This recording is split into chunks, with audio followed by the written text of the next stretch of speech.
was that? That was Venger, the force of evil.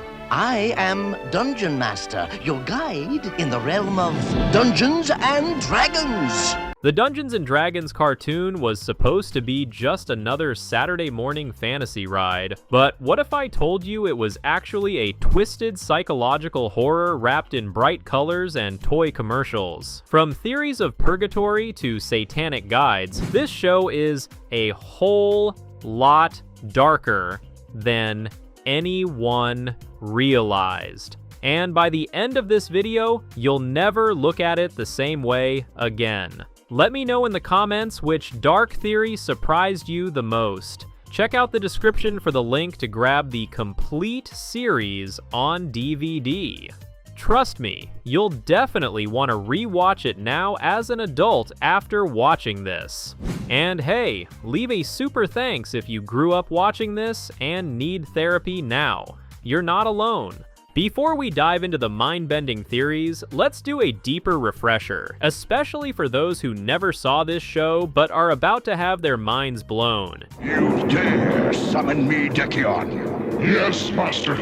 After all these centuries, I have found the circle of power. Dungeons and Dragons aired from 1983 to 1985 and followed 6 kids from our world who hop on a mysterious roller coaster at a theme park and are suddenly yanked into a dangerous magical realm. Hank, Eric, Sheila, Presto, Diana, and Bobby were instantly separated from everything they know and given enchanted weapons by a robed cryptic guide named the Dungeon Master. Wait, it gets even crazier. From there, the show follows their journey as they fight monsters, help villagers, survive cursed lands, and attempt to find a portal back to Earth. Every single episode. Each kid embodied a Dungeons and Dragons character class. Hank became the group's leader and a ranger with an energy-powered magical bow. He's brave, strategic, and always puts the team first, sometimes to his own disadvantage. Eric, the cavalier, gets a powerful shield but is a loudmouth, often scared and always complaining. He's the skeptic and comic relief,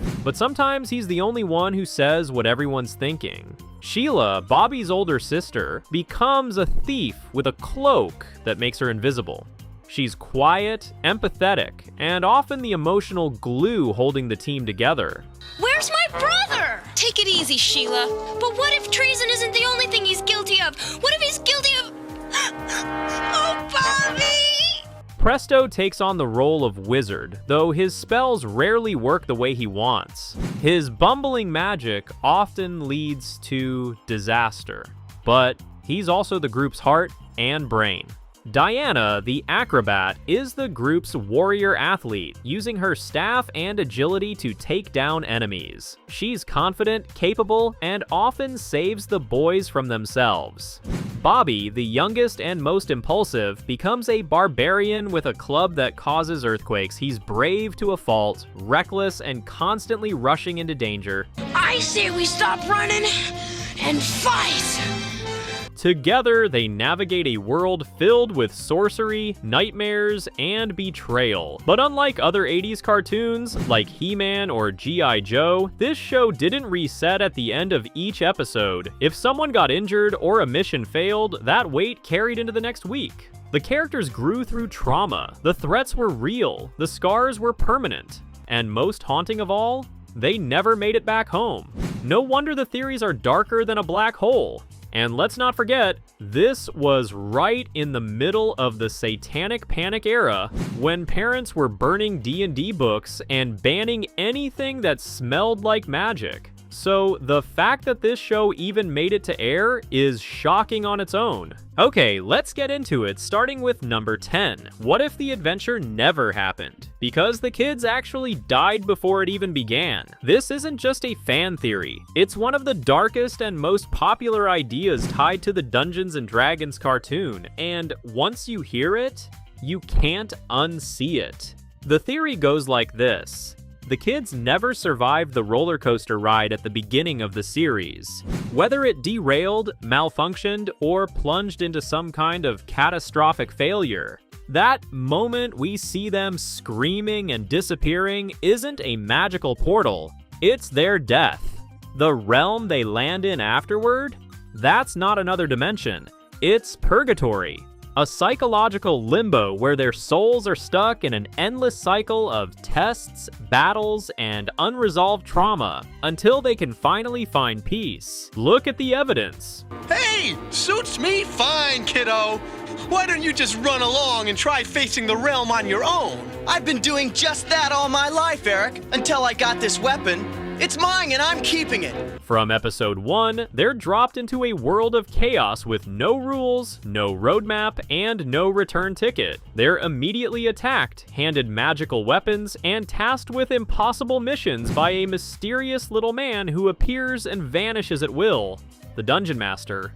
There are no adults, no other humans from Earth, just them, and an ever-shifting dreamscape that feels like it was designed specifically for them, as if this world only exists to confront their deepest fears and insecurities. Each episode plays like a morality test. Will Hank stay calm under pressure? Will Eric finally put the team before himself? Will Presto stop relying on shortcuts and grow into real power? The quests feel less like external missions and more like spiritual exams, each one tailored to force inner growth. And the goal of the journey? It's never clearly defined. Sure, they say they want to go home, but home is always just out of reach. Portals close just as they arrive, spells backfire, Dungeon Master gives them a glimmer of hope and then yanks it away. This constant cycle of hope and despair is exactly what many spiritual traditions describe as purgatory, a realm where souls must be purified through suffering before they can ascend. And think about the terrifying five-headed dragon who shows up over and over again. She doesn't just try to kill them, she exists as a symbol, a multi-faced embodiment of death itself. I have no master!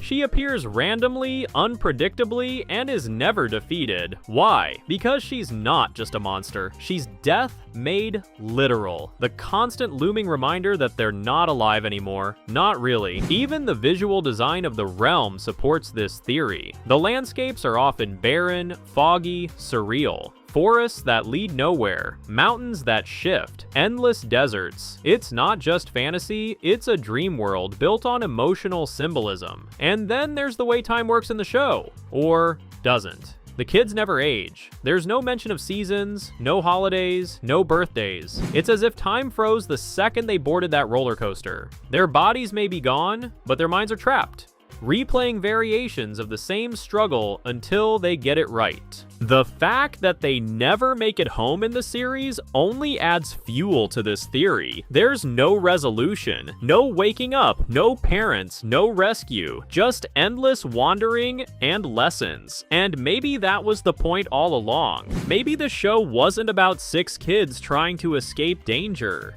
Maybe it was about 6 souls trying to earn peace. Maybe every monster they face is a metaphor. Every battle is internal.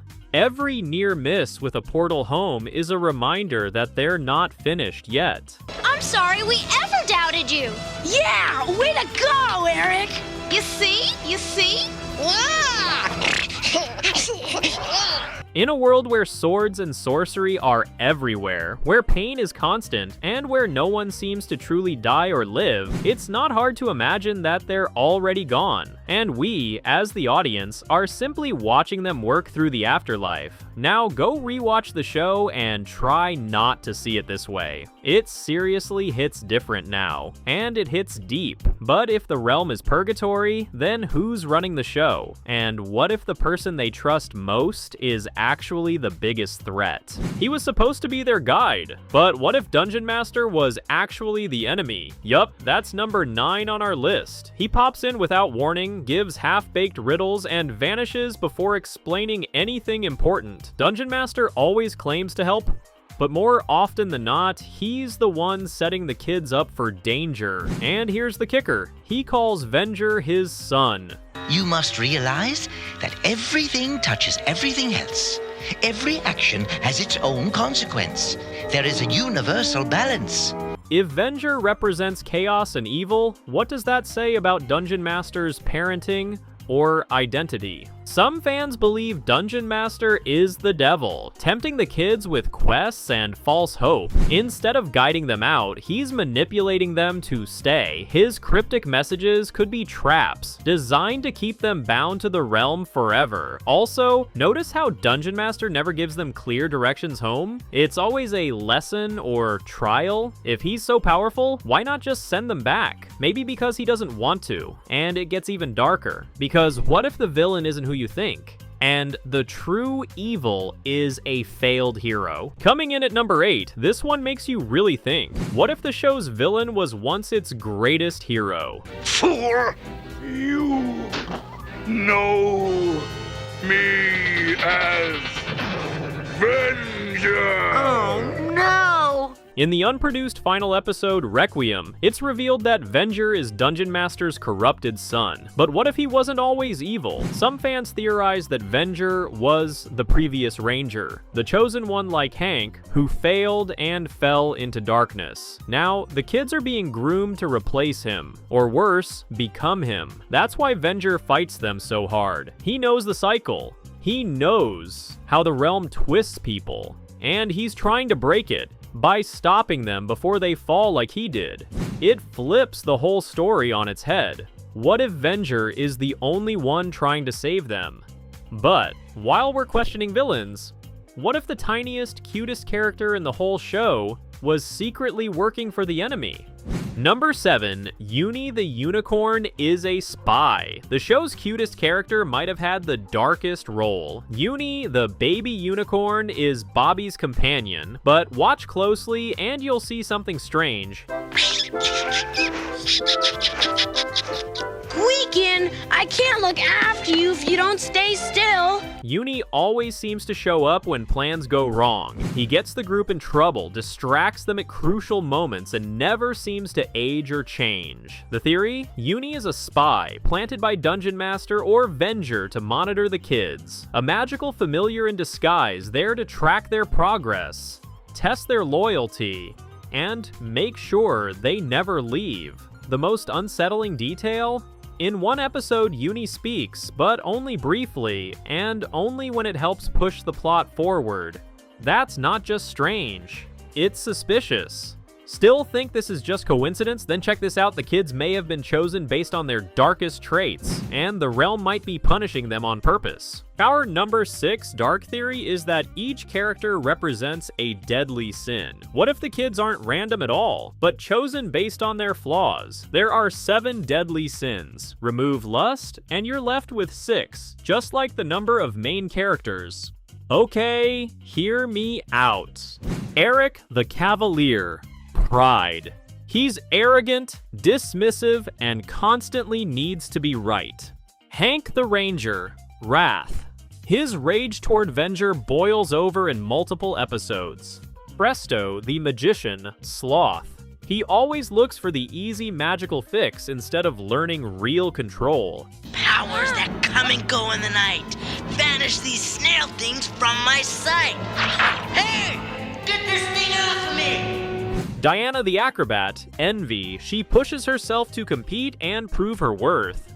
Sheila the Thief, Gluttony. Not food, but emotional safety and being invisible. Bobby the Barbarian, Greed. Always hungry for power, battle, and strength. This theory suggests they're in a realm custom-made to punish or purify them, like a twisted morality test disguised as fantasy. And who administers that test? That's right, Dungeon Master, again. So if they're being judged, what happens if there's no way out? What if this whole world is a trap with no exit at all? The number 5 dark theory is that the realm is a loop that nobody escapes. You ever notice how they keep almost escaping but never quite make it? Over and over again, the kids get this close to going home, and then poof, the portal vanishes, the spell misfires, someone chickens out. It's not just bad luck. Some fans believe the realm is a closed loop, like an endless purgatory cycle designed to trap new victims in forever. These 6 are just the latest in repetition. There may have been dozens, even hundreds of groups before them. In fact, there are hints in some episodes of ancient relics, skeletons, or failed adventurers who tried before them. Maybe they're all just echoes of previous groups who almost made it out. The boy has much power, Master. Yes, but he has little experience. His power will do him no good. That's way too creepy. The realm doesn't want you to leave, it wants you to stay and forget. And just when you think they might finally escape, the show pulled the plug on the finale. But not because they ran out of ideas, but because the truth may have been too disturbing. Number 4 on our list is that Requiem was shelved because it was too dark. They wrote the ending, but chose not to show it. Why? The final episode, Requiem, was fully scripted, but never animated. Fans say it was due to cancellation, but others believe it was intentionally buried. In that episode, the kids are finally given the choice to go home, or stay and defend the realm. They don't go home. Even after defeating Venger and learning he's Dungeon Master's son, they choose to stay. That's not a satisfying ending. It's soul-crushing. Why wouldn't that air? Some believe producers thought it was too factual, too much like abandoning hope. Others think the network didn't want to show kids giving up their dreams, but that's exactly what they did. And speaking of disturbing, one theory says that one of the kids never existed at all. And the reason why will seriously mess you up. Bobby never existed. Sounds pretty wild, but that is theory number 3. What if one of the kids was never real to begin with? This one's wild. Some fans believe Bobby the Barbarian is a figment of Sheila's imagination, her need to protect him, her fear of losing him, her identity as the big sister. Bobby! Bobby, are you okay? Sis! I knew you'd come! It all revolves around Bobby. No other characters connect with him as deeply. He's mostly comic relief, and when things get serious, he disappears into the background. This theory suggests Bobby died before the realm, or never existed at all.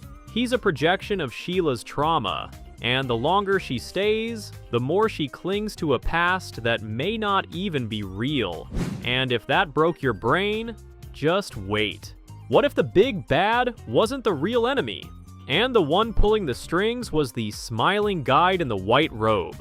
Rounding it out at number 2, Venger isn't the villain, the Dungeon Master is the real villain. What if we've been rooting for the wrong guy this whole time? Venger is presented as the big bad, the ultimate evil, but think about it. He's honest about his goals. He never lies. He never manipulates. Dungeon Master, on the other hand, always withholds the truth, sends kids into life-threatening danger, calls it a test, and even after they pass, he doesn't help them leave. Some fans believe Venger was the only one trying to show them the truth, and Dungeon Master kept them in the dark to maintain control. Classic villain move, cloaked in a smile and a white robe. And if that's true, maybe the kids chose to stay in Requiem not out of courage, but because they had no other option left. Do not let your anger control you. The course you are taking can only lead to ruin. Okay, but let's zoom out. What if this entire cartoon wasn't fantasy, but a government experiment testing how far they could push kids emotionally? And finally, number 1. What if this wasn't a cartoon at all, but a psychological experiment on kids? Some theorists believe Dungeons & Dragons was never truly about fantasy or selling toys. Instead, it may have been a conditioning tool, testing how children would respond to chaos, despair, and constant disappointment. Think about the structure. The kids get false hope at the start of every episode. Dungeon Master gives cryptic clues. They face danger, barely survive, and still fail to escape. It's emotional manipulation in cartoon form. Some fans even compare it to psychological experiments like learned helplessness, where repeated failure breaks the will to resist. Could the creators have done this on purpose? Maybe not consciously, but the result feels deliberate. No victories. No resolution. Just a rotating door of moral uncertainty and trauma. Stop that breakfast! When do you stop this thing? It wasn't about rescue. It was about surviving the idea that no one's coming. Still not convinced this show was next level disturbing? Let's check in on the real people behind the voices and see how the darkness bled into real life. Here's a bonus. What do you think happened to the voices behind these unforgettable characters? Willie Ames, Hank, went on to star in Charles in Charge and later became a Christian filmmaker. Katie Lee, Sheila, became a prolific voice actress. She portrays Connie on Adventures in Odyssey and also voices characters to this day. Frank Welker, Uni, is a voice legend. You've heard him as Megatron, Scooby-Doo, and hundreds more. Peter Cullen, Venger, is best known as the one and only Optimus Prime in Transformers. Adam Rich, Presto, was a beloved child actor who tragically passed in 2023. The cast may have moved on, but for a generation of fans, this show never truly ended. Whether you believe these theories or not, one thing's clear: this show was way darker than it had any right to be. It wasn't just a cartoon, it was an experience, and one that haunted an entire generation. Want to revisit the realm with fresh eyes? Grab the full DVD set. Link is in the description. Drop a comment and tell me which theory messed you up the most, and if you've got your own, I definitely want to hear it. Hit that like, tap subscribe, and show some love with a super thanks if you want more deep dives like this one. Until next time, beware the Dungeon Master. See you next time.